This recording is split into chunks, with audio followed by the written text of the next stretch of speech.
Krishnamurti in dialogue with Dr. Alan.W.Anderson. J. Krishnamurti was born in South India and educated in England. For the past 40 years, he has been speaking in the United States, Europe, India, Australia, and other parts of the world. From the outset of his life's work, he repudiated all connections with organized religions and ideologies and said that his only concern was to set men absolutely, unconditionally free. He is the author of many books, among them The Awakening of Intelligence, The Urgency of Change, Freedom from the Known, and The Flight of the Eagle. This is one of a series of dialogues between Krishnamurti and Dr. Alan.W.Anderson, who is professor of religious studies at San Diego State University, where he teaches Indian and Chinese scriptures and the oracular tradition. Dr. Anderson, a published poet, received his degree from Columbia University and the Union Theological Seminary. He has been honored with a Distinguished Teaching Award from the California State Universities. Mr. Krishnamurti, we were discussing in our conversation last time meditation, and just as we concluded, you brought up the very beautiful analogy from the flowering of a plant, and it struck me that the order that is intrinsic to the movement of the plant as it flowers is a revelatory image of order that you have been discussing.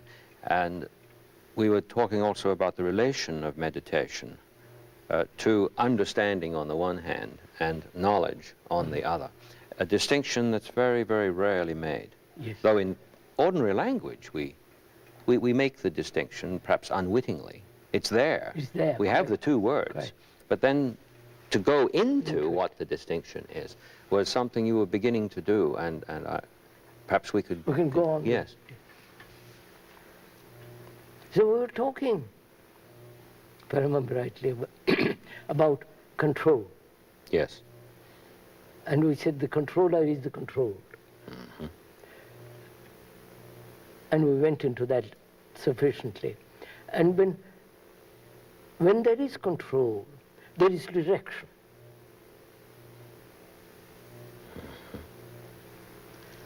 Direction implies will.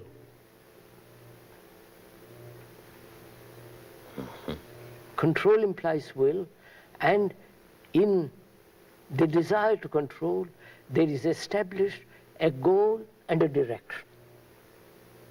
Mm-hmm. Which means to carry out the decision made by will, and the carrying out is the duration of time. Yes. And therefore direction means time, control, will, and an end. All that's implied in the word control. Isn't it? Mm-hmm. So what place has will in meditation and therefore in life?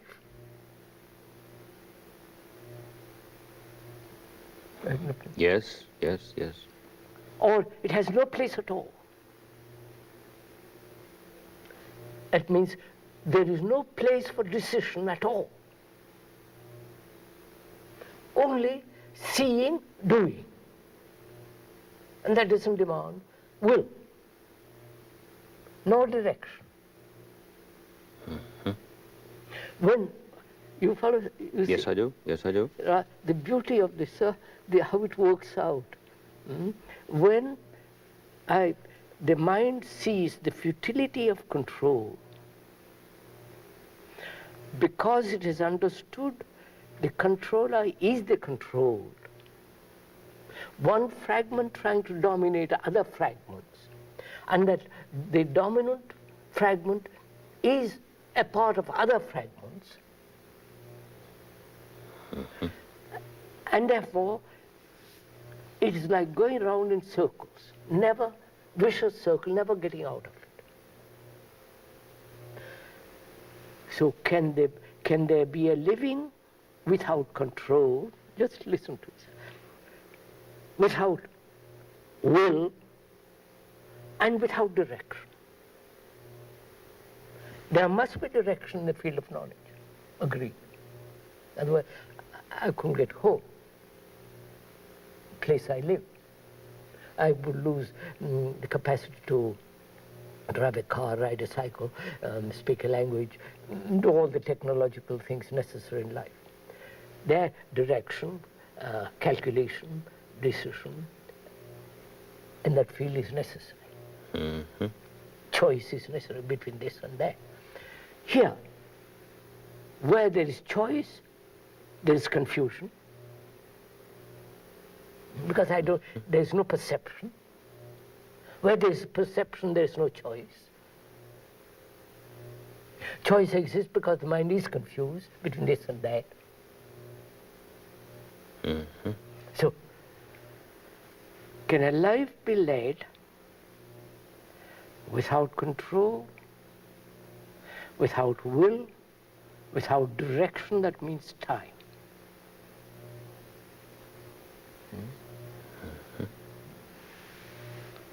And that's meditation.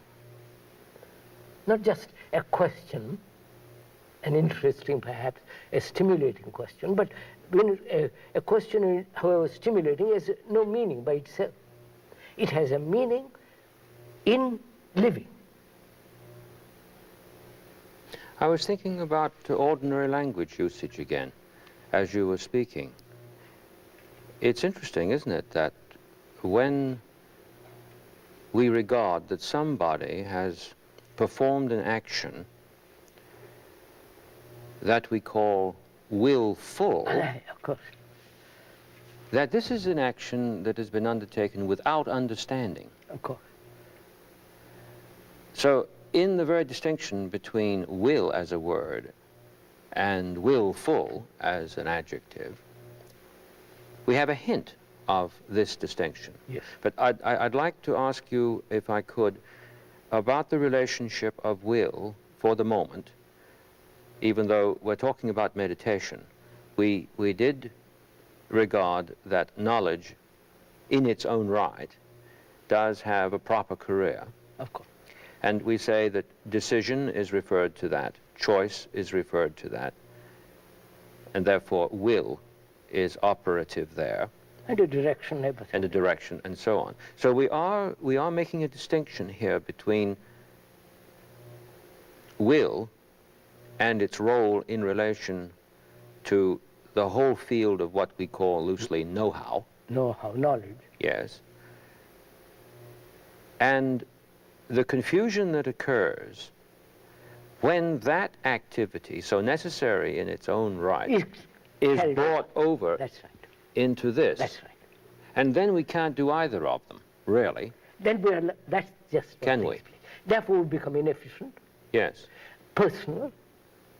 But you see, we don't think that. What we think is that we can be terribly efficient in knowledge and be what is called unspiritual, Yes. and be a success here and not be a success here. Whereas, if I understand you correctly, you don't fail in one or the other. You just fail, period. It's a total failure if this confusion is made. You simply can't operate even well here, no matter what it might look like in the short run. As long as you are not completely in order inside yourself. Right, exactly. So the very division that we make between inner and outer is itself a symptom Quite. of this Of terrible... thought which has divided the outer and the inner. Yes, yes. I hope you'll bear with me in going through that. Yes, that's because absolutely, you're quite right. I know in religious thought, my academic discipline, in religious thought, this confusion, well, the weight of it. I know. You feel... A prayer. And as soon as you begin to make a comment of any kind about it, that is simply raising the question. The extreme rigidity and nervousness that occurs Quite. is dramatic. Yes, yes. You see, sir, so I'm asking, meditation covers the whole field of living, not one segment of it. Therefore,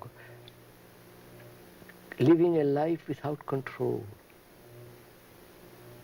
without the action of will, decision, direction, achievement. Is that possible? If it is not possible, it's not meditation. Therefore, life becomes superficial, meaningless, and to escape from that meaningless life, we chase all the gurus, the religious entertainments, circuses. You follow all the practice of it has no meaning. Yeah? You know, well, of course you do. It's a rhetorical question. You know. In the classical tradition, we have a definition of will. We say that it's desire made reasonable. Desire made reasonable. Now, of course, we've long since lost the idea of what the ancients meant against their contemplative background by the word reason. We think it means calculation. But of course, that's not what the classical tradition means when it says reasonable. It points rather to that order which isn't defined. And it occurs to me that if we understood that statement correctly, we'd be saying will is the focus of desire without my focusing self-consciously. Yes, that's right. And watching desire to flower, yes, and therefore watching the will in operation and let it flower, and as it flowers, as you are watching it dies, it withers away. yes. After all, it's like a flower. You allow it to bloom, and it withers. It comes to be and passes away in its own Therefore, time.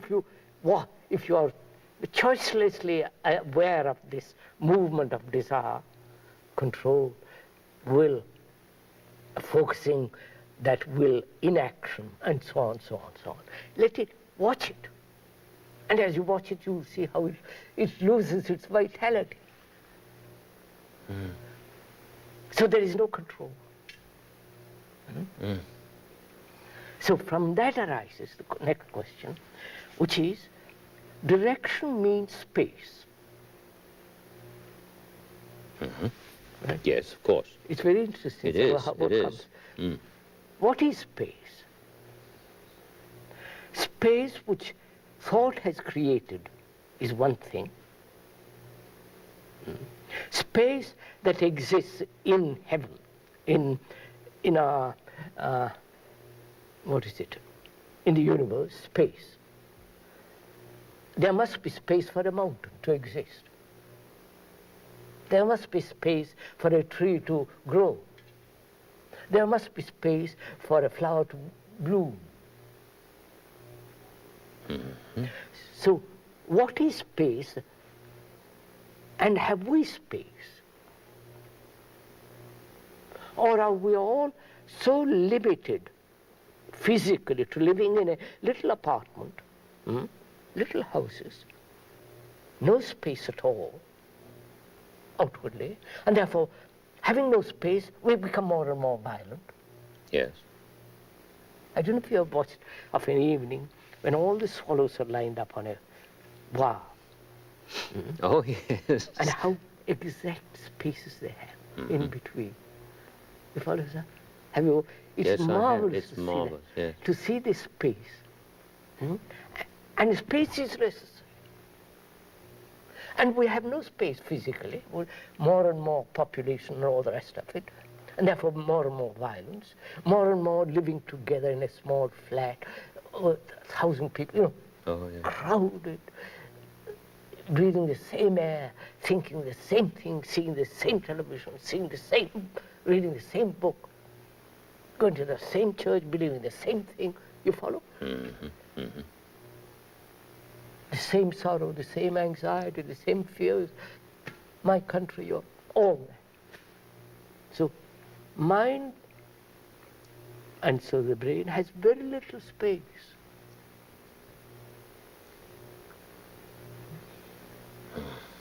And space is necessary. Otherwise, Absolutely. I stifle. So, can the mind have space? And there will be no space if there is a direction. Clearly, yes. You see, sir? Of course, of course. Yes, I do. Huh?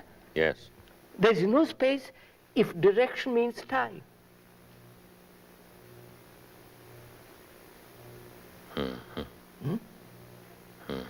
So can the, and when the mind is occupied with family, with business, with God, with drink, with sex, with experience, occupied, filled, there's no space.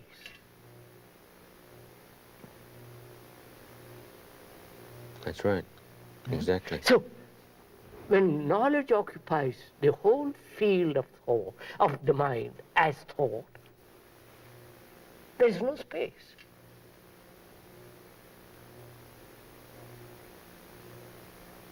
And thought creates space around itself. As the me enclosed and you enclosed. We and they.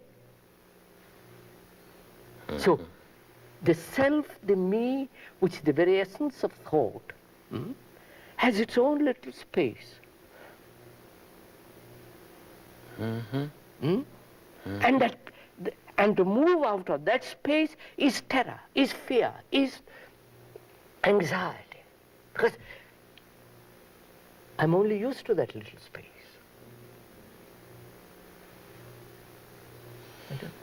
Yes, exactly. That brings us back to the earlier conversation we had when we touched the point of terror. Yes, that's right. Amazing. The not being, and the being is in the little space which thought has created. So thought can never give space. Of course not. So,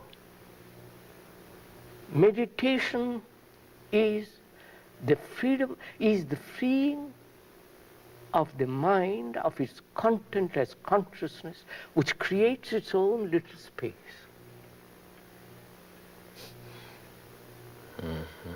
You follow that? Yes, I do.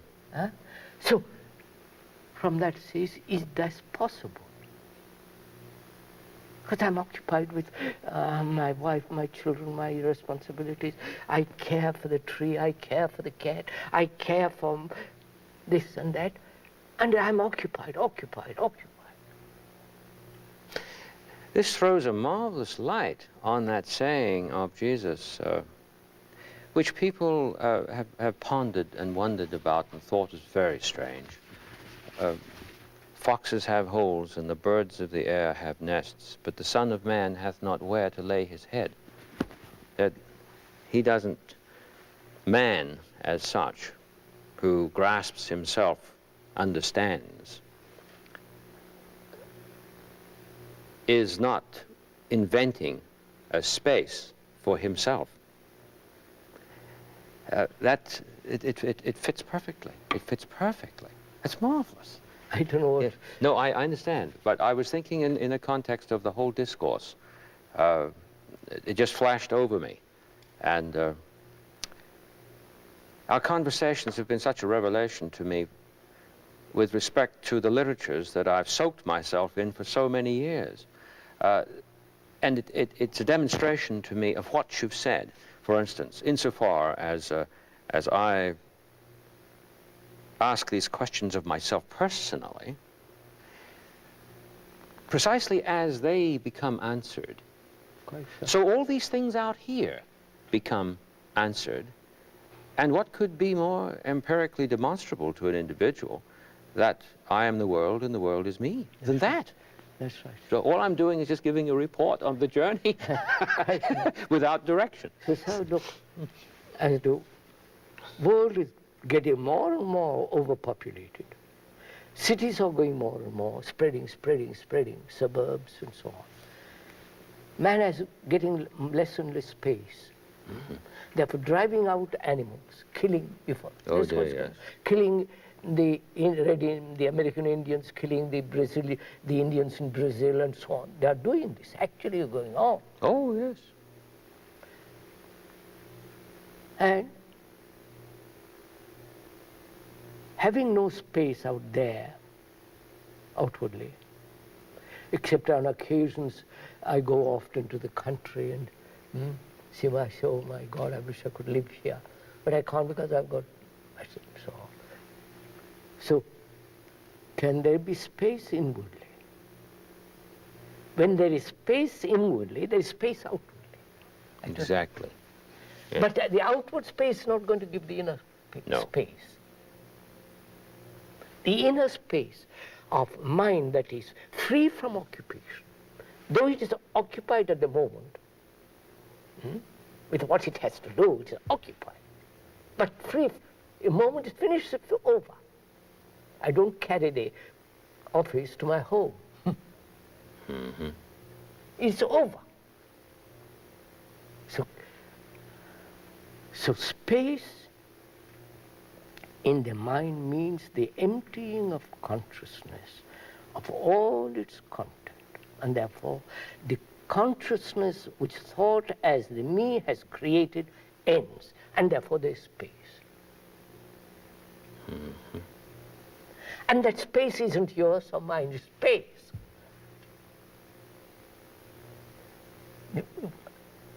Yes, yes. I was thinking of the creation story in Genesis.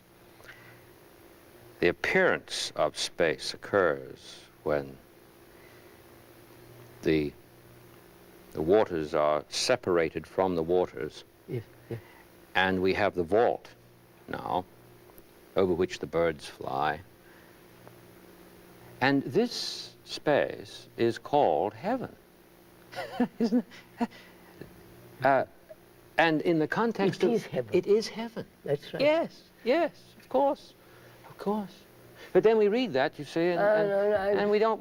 Fortunately, Yeah. I don't read any of those things. I don't want to. Goodness. So space, direction, time, will, choice, control. You understand, sir? Now, all that has importance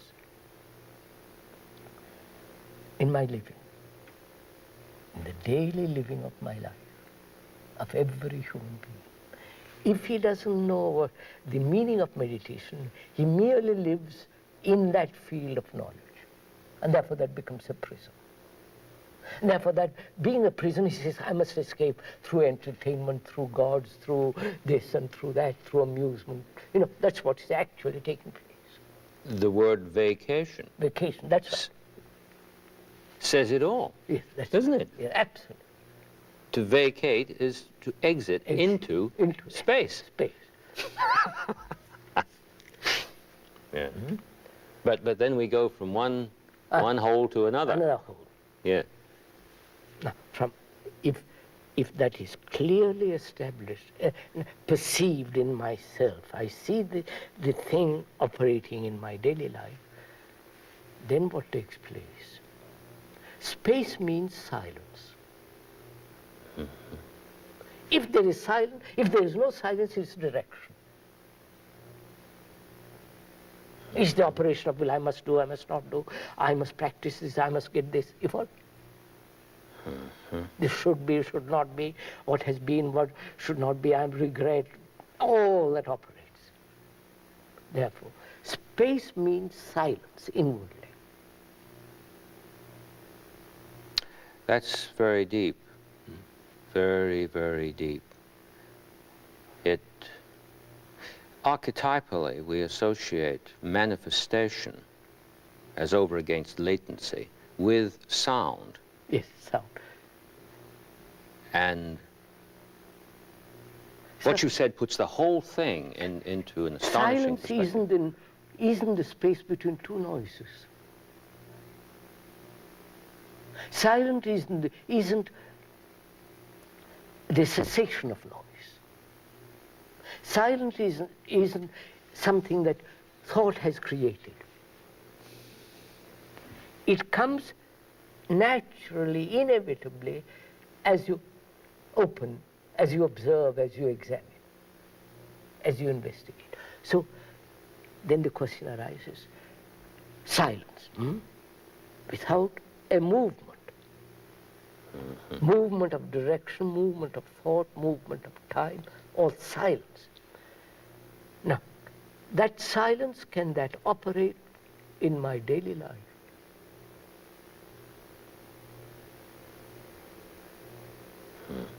I live in the field of noise as knowledge. That I have to do. And is there a living with silence and at the same time the other? The two moving together, two rivers flowing in balance, not division. You follow? In harmony, there is no division. Is that possible? Because otherwise, if that's not possible, to be deeply honest, I can only live there, in the field of knowledge.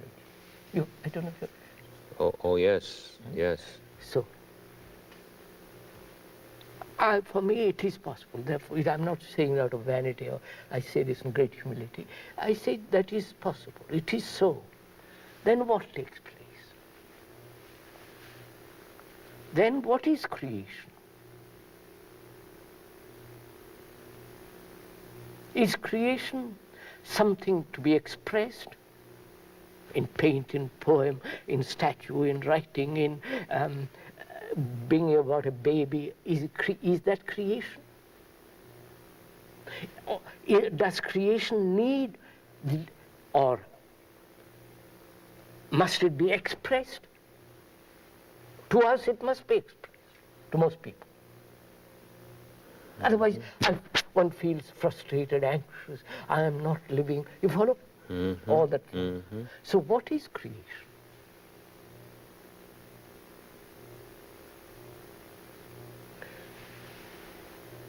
One can only answer that if one has really gone through all this. You understand, sir? Otherwise, creation becomes rather a cheap thing. Yes, it becomes, in terms of the word expressed, simply something pressed out. Pressed out, of course. That's all. At all. Yes. Just like the writer, literary people, who are, some of them are everlastingly battle in themselves with tension and all that, and out of that they write a book, become famous. Yes, the psychological theory that works about are based on neurosis. Yeah, yeah, that's it. Which means I'm driven. Yeah. So what is creation?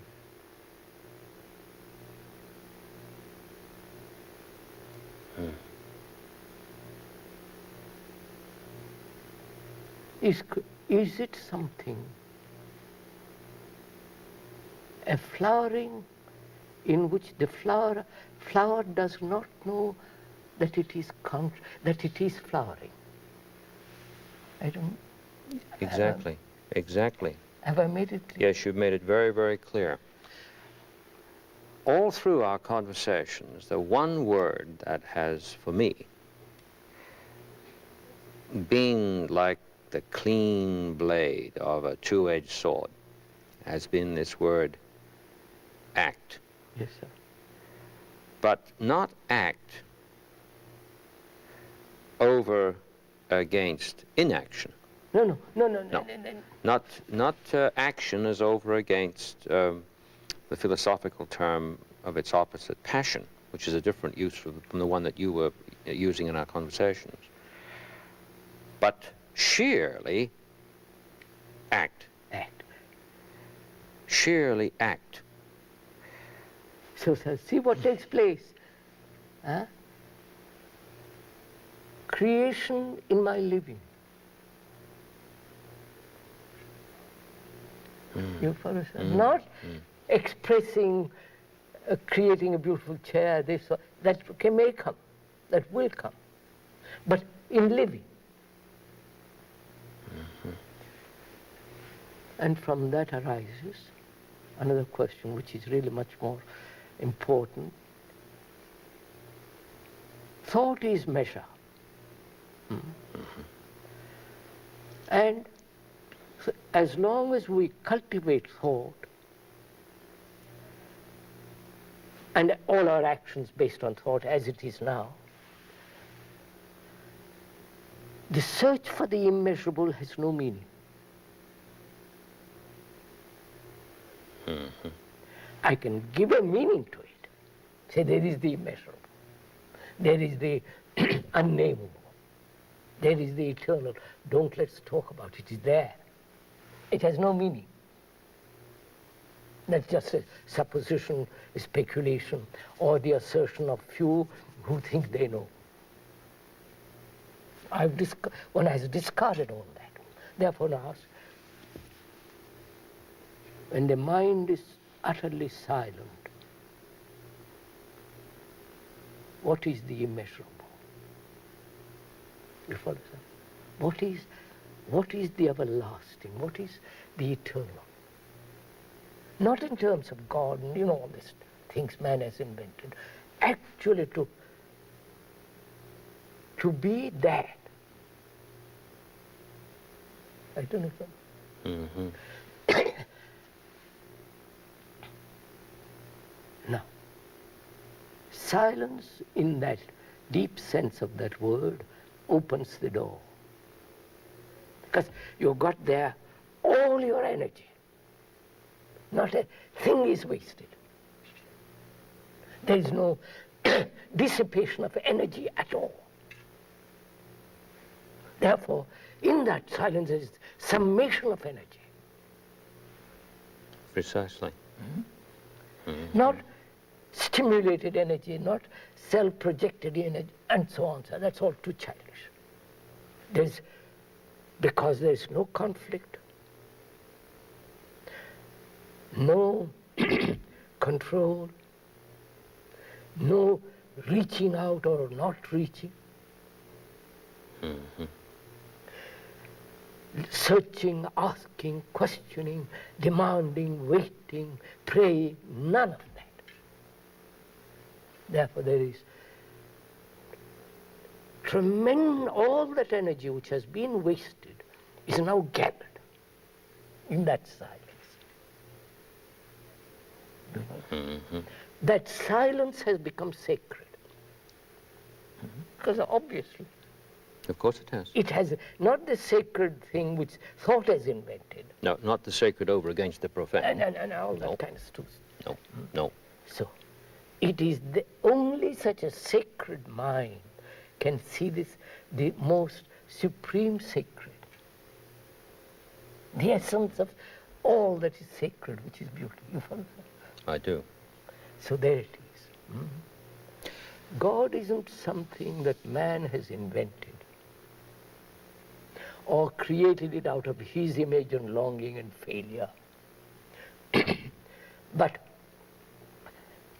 when the mind itself becomes sacred, then it opens the door to something that is immeasurably sacred.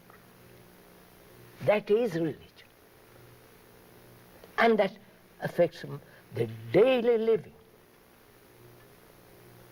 The way I talk, the way I treat people, the conduct, behavior, all that. That is the religious life. If that doesn't exist, then every other mischief will exist. However clever, however intelligent, however all that. And meditation does not occur in the context of all this disorder. No. Absolutely not. But in its ongoingness, the way you have mentioned it, one is precisely in that where what your word religious is pointing to. That's the most profound religious way of living. See, sir, what takes place, another thing. See, as this thing is happening, because your energy is being gathered.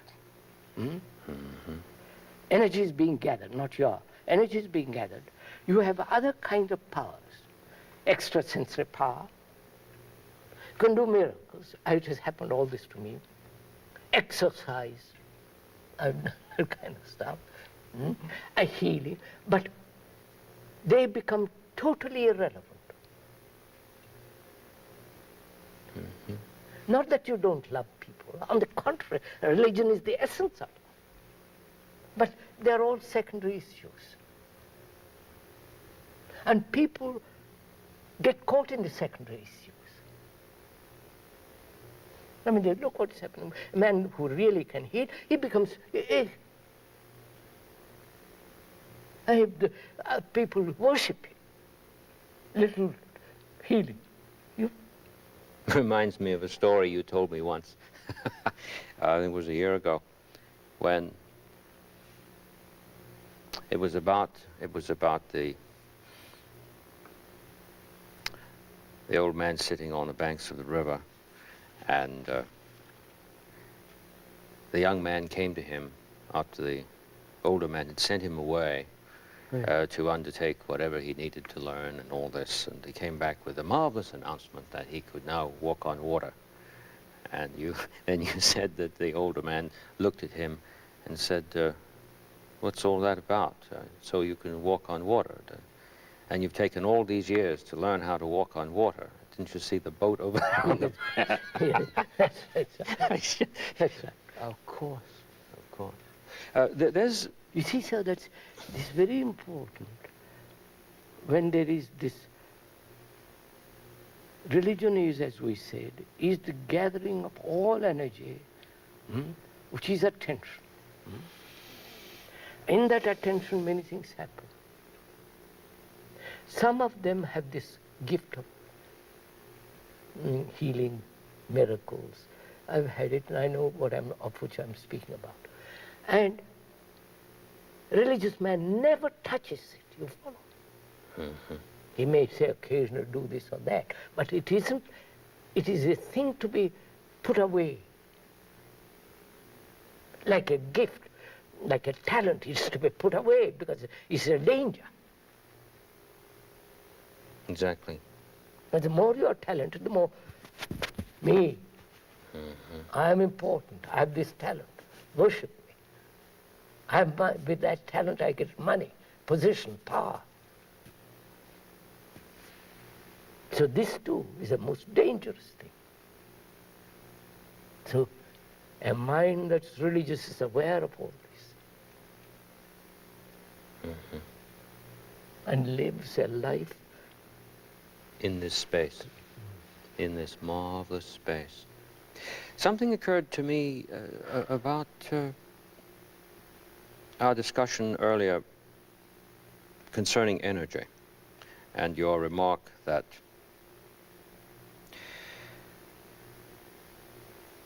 energy, when it patterns itself, I've forgotten what you used to designate what the patterned energy was, but I suspect it's what we often call matter. Matter, yes, quite. Wouldn't that be correct? Yeah. Right.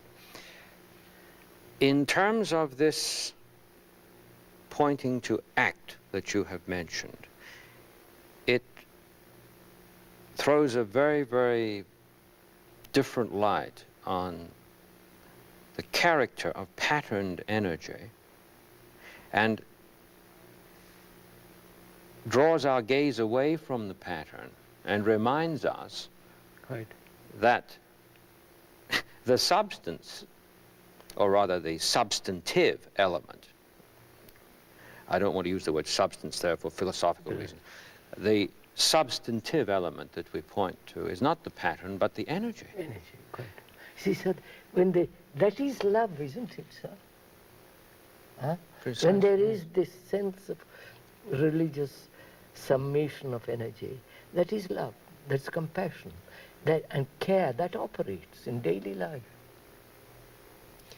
In love, the pattern never resists change. Yes. So you see, sir, that love, you can do what you like. It'll be still love. But there the love becomes sensation.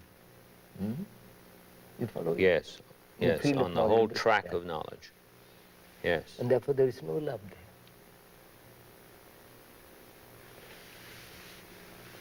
Yes, that image of the Lionel train, the toy that goes round and round and round, isn't that extraordinary?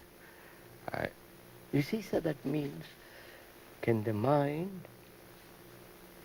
I'm using the word mind, in the sense mind, the brain, the body, the whole thing, can the mind be really silent?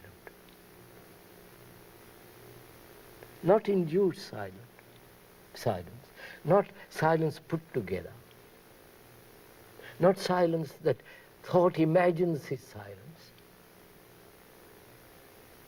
not the silence of a church or the temple. They have their own silence. When you enter a temple or a old cathedrals, they have an extraordinary sense of silence.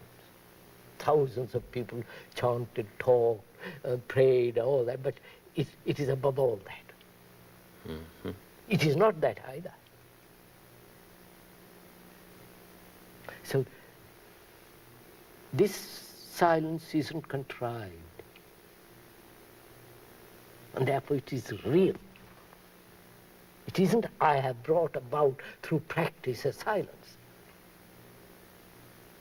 No, it's not what you mentioned earlier, that space between two noises. Noise, that's right. Because that would become an interval. Yeah, that's right. And as an interval, it simply becomes successive. Successive, that's right. Mm.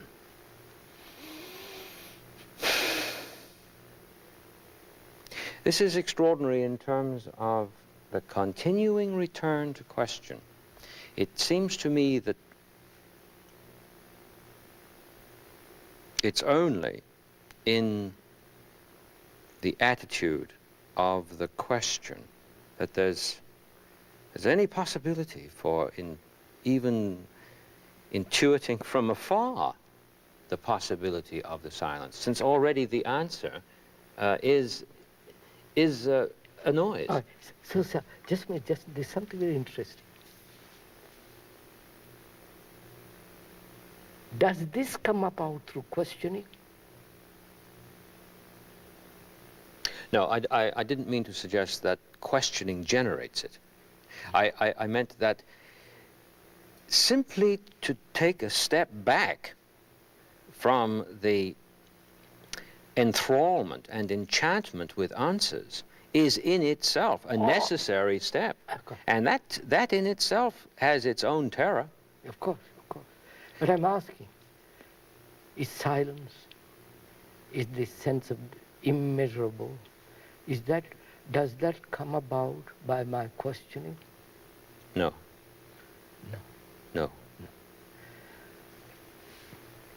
Perception sees the false and discards the false. There is no question. It sees and finished. Mm-hmm. But if I keep on questioning, I keep on doubting.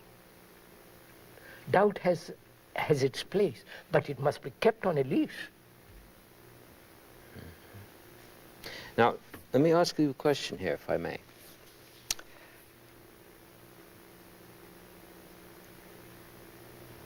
The act of perceiving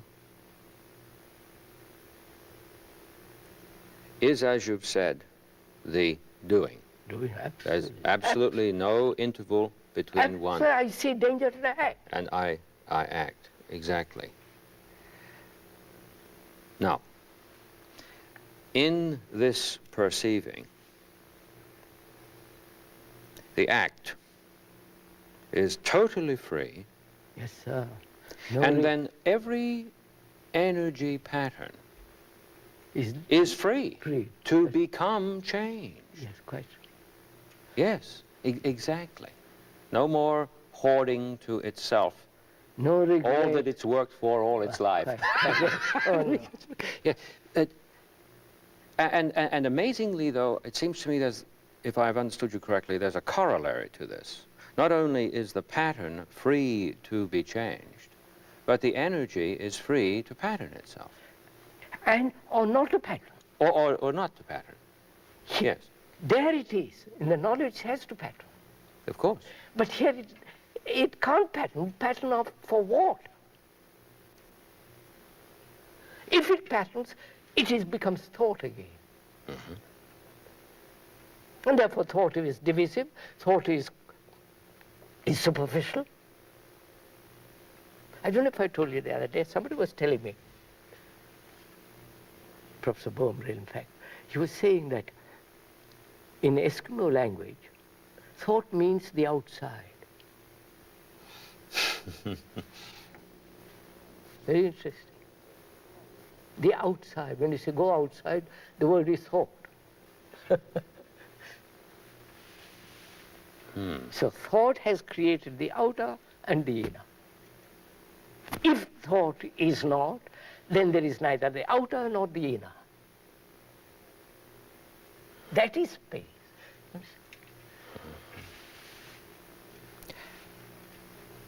It isn't I've got inner space. No. We've been talking about meditation in relation to religion, and I simply feel I must ask you to speak about the interrelationship of prayer to meditation, with meditation, because conventionally we always refer to prayer and meditation. No, I don't. To me, prayer is no place in meditation. To whom am I praying? Whom am I supplicating, begging, asking? Prayer as petition has no place in this. Is there any is there any use of the word prayer that would be consonant with what we've been talking about? Well, if there is no petition, you understand, deeply, inwardly, there is no petition. No grabbing, grasping. No, because the grabber is the grabbed. Exactly. If there is no petition, what takes place?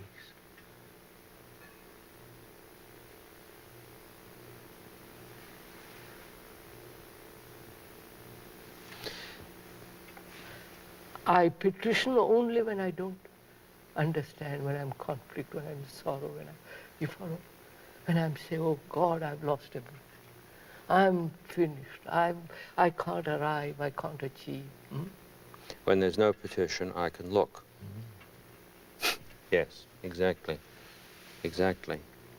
I mean, a woman comes to me once, some time ago, she said, I have prayed enormous for years. And I prayed for my refrigerator, and I've got it. Yes, sir. I pray for peace, and I live a life of violence all the time.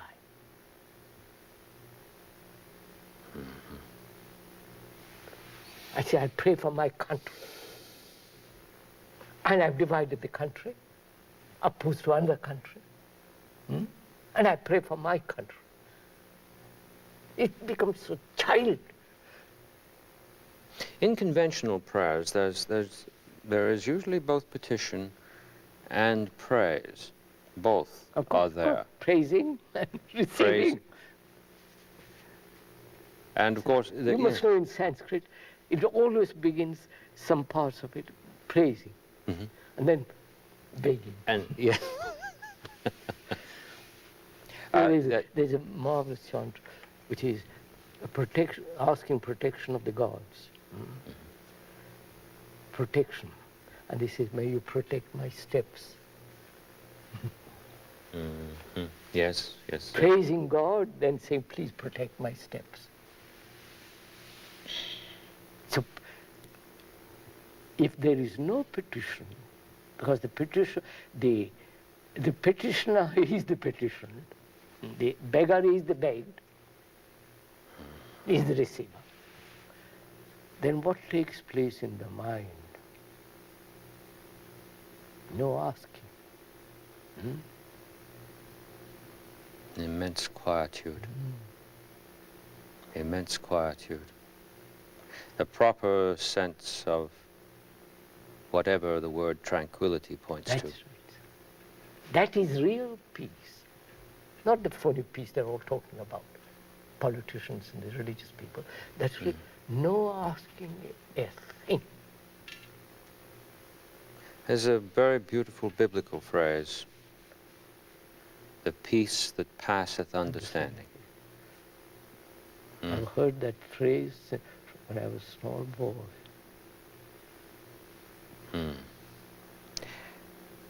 I've always asked myself since a child how it's the case that there's so much talk about such a thing and there's so little evidence of it. So I think, books have become tremendously important. What they have written, what they have said. And so the human mind has become second-hand. Or the mind that has acquired so much knowledge about what other people have experienced about reality. How can such a mind experience or find or come upon that thing which is original?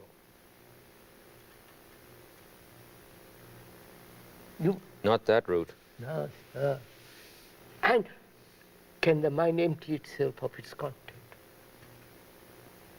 If it cannot, it cannot. Acquire, then reject, then receive. You follow? Yes. Why should I go through all those stages? Why can't I say, well, I'll look. There is no book in the world that's going to teach me. There's no teacher that's going to teach me, because the teacher is the taught. The disciple is the teacher. I don't know. No, that is in itself as a statement. If one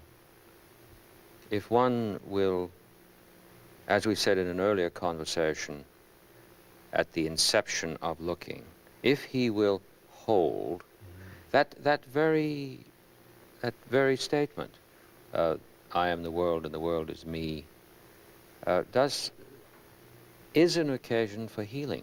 Yes, sir. But that very statement, I am the world and the world is me, sounds, as you've said so often, so absurd that at that point one starts to bolt again, panic again. Meditation, when undertaken as it must be continuously, And because that we're means- talking about that yes, sir. movement. That means one has to be very, very serious. It isn't a thing that you play with. No. It's not what's called these days a fun thing. And In no sir. sense. No. The discussion that you have undertaken concerning it is so total. In meditation isn't a thing that you do, among other things. Oh, for Christ. No. That is, meditation means attention, care.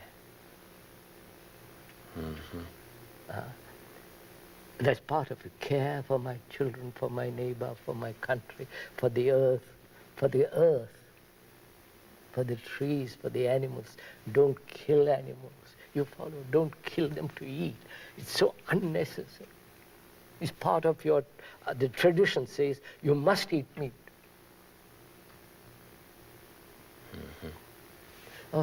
Therefore, sir, all this comes to a sense of deep inward seriousness, and that seriousness itself brings about attention, care, and responsibility in all that we discussed. It isn't that one has gone through all this. One sees it. And the very perception is action, which is wisdom. Because wisdom is the ending of suffering. It isn't carelessness, it's the ending of it. And the ending of it means the observation, the seeing of suffering. not to go beyond it, refuse it, rationalize it, or run away from it, just to see, live it, let it flower. And as you're choicelessly aware of this flowering, it comes naturally to wither away. I don't have to do something about it. Marvelous, marvelous how energy can be free to pattern itself or not pattern itself. The pattern is free to be energized, or the whole thing is simply all round. Yes, it covers the whole of man's endeavor, his thoughts, his anxiety, everything covers. So in our conversations all through, we have reached a point of consummation here, Yes. where The whole it is round.